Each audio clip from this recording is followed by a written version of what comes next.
बीच वितरण किया और साहब ने जो बहुमूल्य बातें कहा, उनके मुखार बिंदु से एक एक ऐसी बातें निकले जो उनके बातों को हम लोग एक सुई के नोक बराबर भी उनके बातों पर यदि चलें तो जीवन में कमाल हो जाएगा।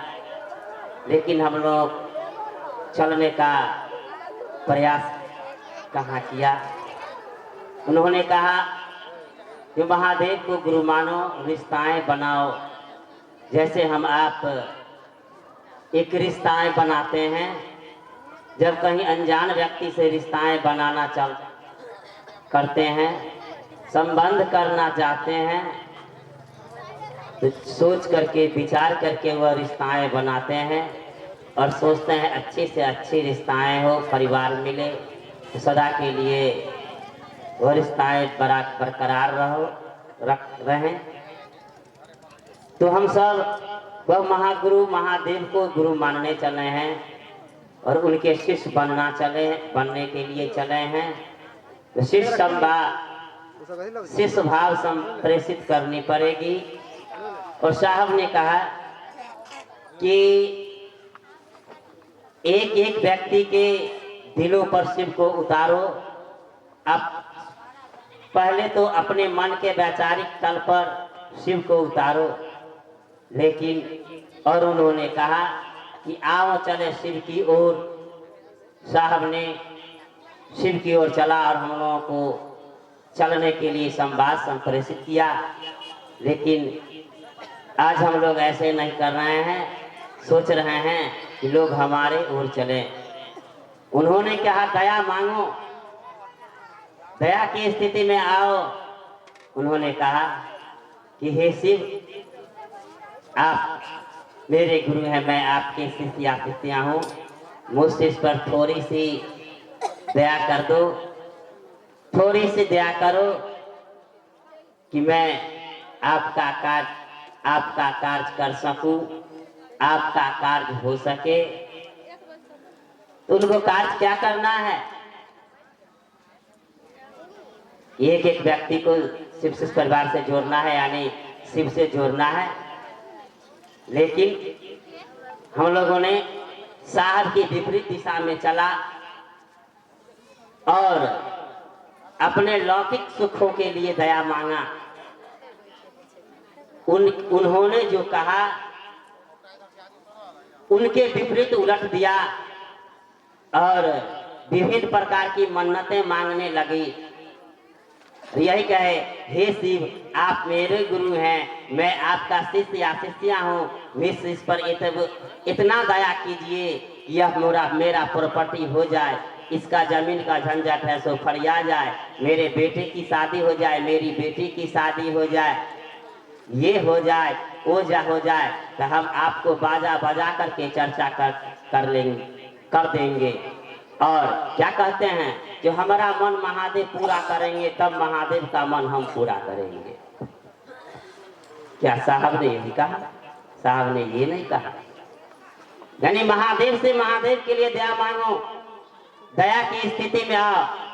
जिस दिन हम लोग सच्चे मन से अगर दया मांग लेंगे ना, दया की स्थिति में आएंगे। साहब श्री ने मनातू की पावन धरती पर उन्होंने कहा कि आज के लोग अपने सांसारिक सुखों के लिए रोते हैं, यदि बाबा शिव के लिए उनके आंखों से यदि एक बूंद भी यदि आंसू यदि निकलेगी तो वह शिव आज नीचे आएंगे, हम लोगों को दिखाई पड़ेंगे। लेकिन उनको देखने के लिए हमारी आपकी दृष्टि कहाँ है? चर्चा के अर्थ होता है बातचीत करना। जिस उद्देश्य में हम जाते हैं, जिस लक्ष्य की ओर चलते हैं, उसकी बातचीत करनी होती है। लेकिन कहते हैं जी कहाँ जाते हैं? शिव चर्चा में जाते हैं। यहाँ आकर के मन संचालक महोदय कहते हैं कुछ तो कर देते हैं, कुछ कहते हैं चर्चा शुरू कर देते हैं। भजन क्षेत्र में बहुत देखने को सुनने को मिलता है, कहते हैं भजन तो कर देते हैं सोहर और समधन। इससे काम चलने वाला नहीं है। मनसा वाचा कर्मणा, मन से अगर मन को बना लीजिएगा, वचनबद्ध हो जाइएगा, तो कर्तव्य पथ पर सदा की ओर चलते रहिएगा। तो चर्चा का अर्थ होता है एक अनजान व्यक्ति को महागुरु महादेव के बारे में बताते हुए शिव शिष्य परिवार से जोड़ देना। ये नहीं कि चर्चा में बैठ गए, घर की बातें होने लगी, उसकी बातें होने लगी, उसकी बातें होने लगी। नमः शिवाय। साहब कह रहे थे कि सांस के तल पर नमः शिवाय करके देखो, माला पर करोगे, गिनोगे, मन भटक जाएगा। सांस के यदि तलों पर गिन करोगे तो तुम गिन नहीं पाओगे। 24 घंटे में 27,060 बार यह सांसें धड़कती रहती है, तो पूछो कितनी बार तुम्हें नमः शिवाय होगा। उन्होंने कहा कि मंजिल पाओ, मंजिल पाने की कोशिश करो, राह मैं दिखाऊंगा। तुम लोग खुश रहो, खुशहाली हम देंगे, तुम लोग दोस्त मनो, दोस्ती को हम निभाएंगे। साहब श्री ने कितनी अनमोल बातें कह करके चले गए, लेकिन हम आप ध्यान दिए कहाँ। हे भाई बहना, अभी भी समय है, यह भाव संप्रेषित करना है। मिश्री बादाम अगरबत्ती या चर्चा करने से कोई, यानी भजन करने से कोई नहीं, कुछ नहीं होगा। यानी प्रत्येक जन, यानी एक आदमी को यदि जोड़ दीजिएगा तो सबसे ज्यादा दया मिलेगी, लेकिन हम लोग करते कहाँ हैं। भाव संप्रेषित कीजिए ना।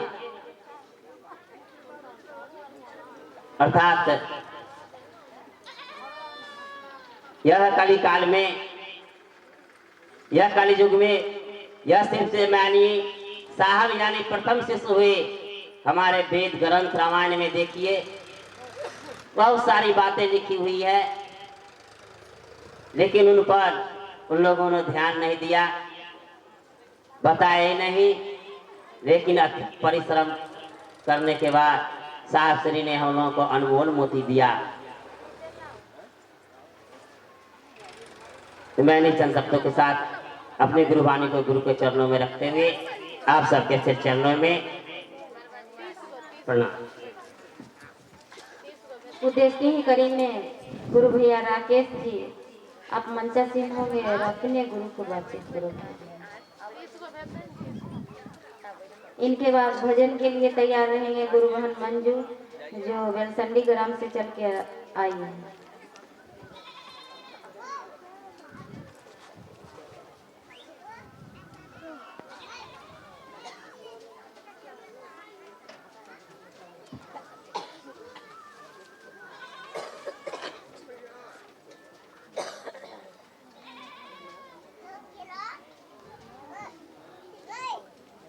सबसे पहले मैं अपने गुरु के चरणों में प्रणाम करता हूँ। 3 सूत्र के दाता वरेण्य गुरु भ्राता साहब श्री हरिपुरानंद एवं नीलम दीदी आनंद के चरणों में प्रणाम करता हूँ। आप उपस्थित गुरु भाइयों, गुरु बहनाओं, श्रद्धालुओं, माताओं, बहनों के चरणों में मेरा प्रणाम कृपया स्वीकार करें। अपार हर्ष और खुशी की बात है कि आज माधोपुर ग्राम में अपने गुरु शिव के विषय में बातचीत करने का अवसर मौका मिला।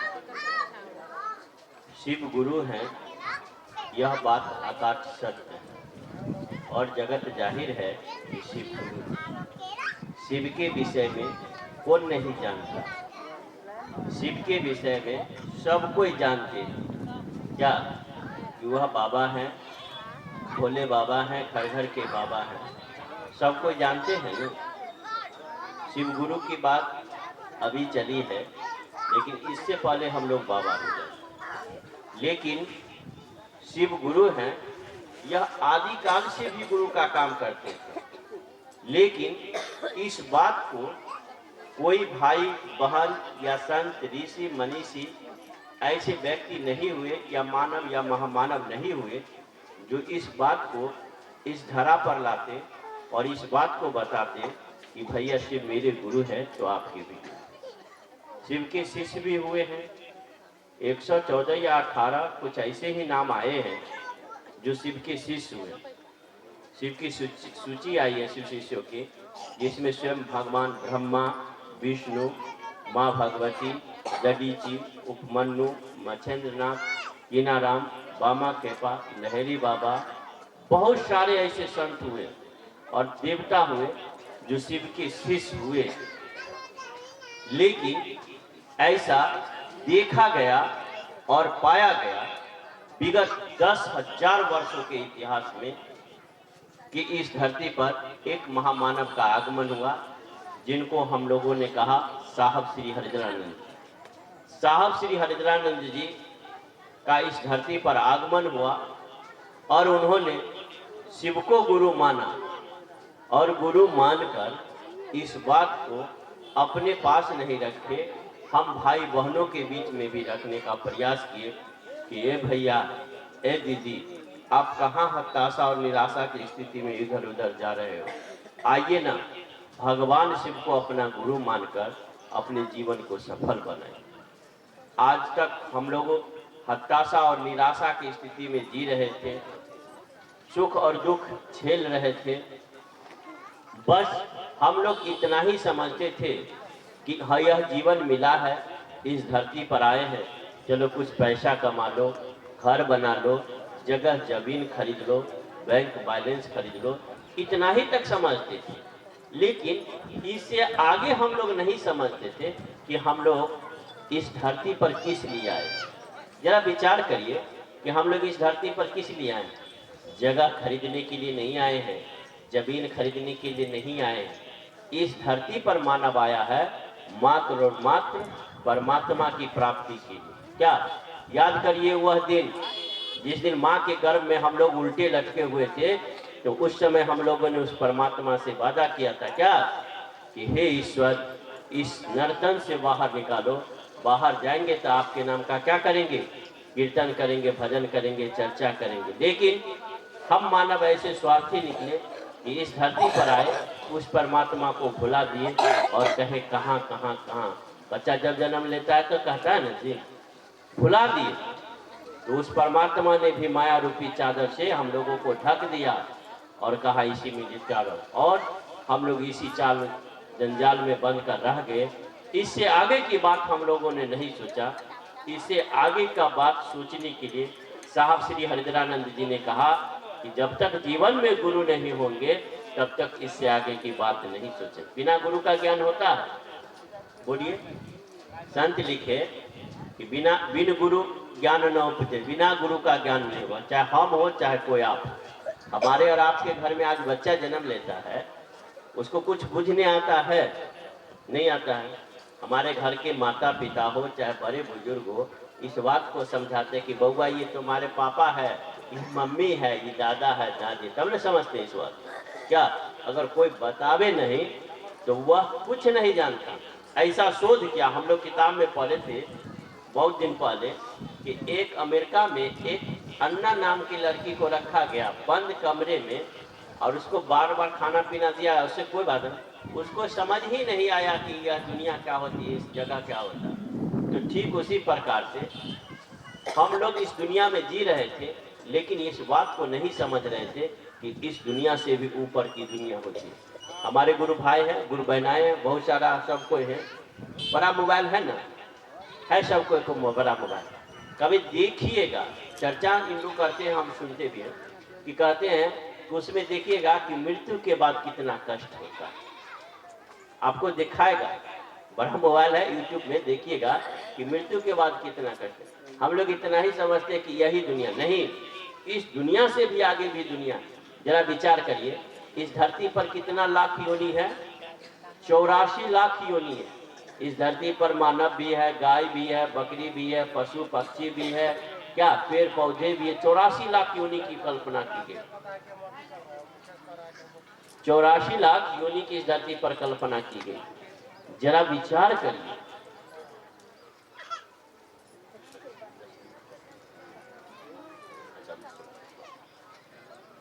चौरासी लाख योनि की कल्पना की गई और उस 84 लाख योनि में हम लोग मानव की योनि में आए। क्या उस 84 लाख योनि में मानव की योनि में आए। और संत लिखे हैं कि बड़े भाग्य मानुस्तन पापा सुर दुर्लभ सदग्रंथि गावा। बड़े भाग्य से यह मानव का जन्म मिला। जरा विचार करिए कि हम लोगों का जन्म गाय में क्यों नहीं हो गया, बकरी में क्यों नहीं हो गया, कुत्ता में क्यों नहीं हुआ, पशु पक्षी में क्यों नहीं होगा, सांप बिल्ली में क्यों नहीं जन्म हुआ, इस सब योनि में क्यों नहीं है, मानव योनि में क्यों आए। मानव योनि में आने का एक ही उपाय है कि मात्र परमात्मा की प्राप्ति। और परमात्मा की प्राप्ति कब होगी, जब गुरु के शरणागति में जाएंगे। तब इस धरती पर जब परमात्मा भी अवतार लेके आते हैं तो उनको भी गुरु के शरणागति में जाना पड़ता है। इस धरती पर प्रभु राम आए और राम के भी गुरु हुए वशिष्ठ और विश्वामित्र। इस धरती पर भगवान कृष्ण आए, कृष्ण के भी गुरु हुए दधीचि और मन्नु। सारे देवी देवताओं के गुरु हुए बृहस्पति। माने जो कोई भी आया है उसको गुरु के शरणागति में जाना पड़ा। इसी के लिए हम लोग भी आए हैं। हम लोगों को भी गुरु जरूरी है। बिना गुरु का यह मानव जीवन क्या है, अधूरा है। संत लिखे हैं कि जिसके जीवन में गुरु नहीं उसके हाथ का भोजन क्या, उसके हाथ का पानी भी पीना बेकार है। इसी के लिए जब तक जीवन में गुरु नहीं होगा अपने आप को सफल नहीं पाएंगे। बिना गुरु का कोई सफलता पाया, कोई IAS IPS बनता है तो उसके जीवन में भी गुरु का कमाल है। यह मानव जन्म सफल हो जाए इसके लिए गुरु की आवश्यकता है, जरूरत है। और आज के परिवेश में शिव से अच्छा कोई गुरु नहीं होगा। भजन में भी गाया जाता है कि शिव जैसा कहीं आपको गुरुवर न मिलेगा, डर छोड़ कर न जाओ ऐसा डर न मिलेगा। महादेव से बढ़कर कोई है? महादेव को क्या कहा गया सो सुनिए। कालों के काल महाकाल, ईश्वरों के ईश्वर महेश्वर, अघोरियों के अघोरेश्वर, गरीब किसान मजदूरों के उमापति महेश्वर, दीनहीन के दीनानाथ, सबके प्रकाष्ठा पर शिव बैठे हुए। आइए, शिव से अच्छा और शिव से लाजवाब गुरु नहीं मिलेंगे। शिव को अपना गुरु मानकर और जो 3 विधा बताएगा हमारे भाई बहनों द्वारा जो बताया जाता है, दया मांगना, चर्चा करना और नमः शिवाय के माध्यम से प्रणाम करना, यह 3 काम करिए, हम लोग भी ठीक से शिव हो जाएंगे। चलिए इतना ही कहकर मैं अपनी वाणी को विराम देता हूँ और आप सबों को फिर से पढ़ता। चर्चा को कुछ क्षणों के लिए गुरु के चरण में रखती हूँ। चलते हूँ भजन की और भजन के लिए गुरुवाहन मंजू भैया साज वाले, आप भी मंचा से बजाइएगा।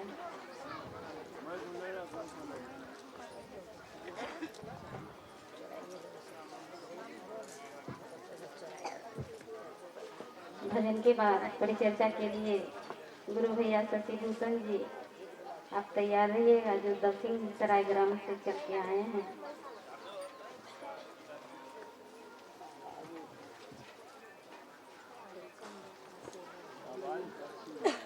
अपने देवाधिदेव महादेव से गुरु को चरण में अपना स्वीकार हो। साहब जी को प्रणाम करते हुए उपस्थित तमाम गुरु भाई बहनों को मैं अपना स्वीकार।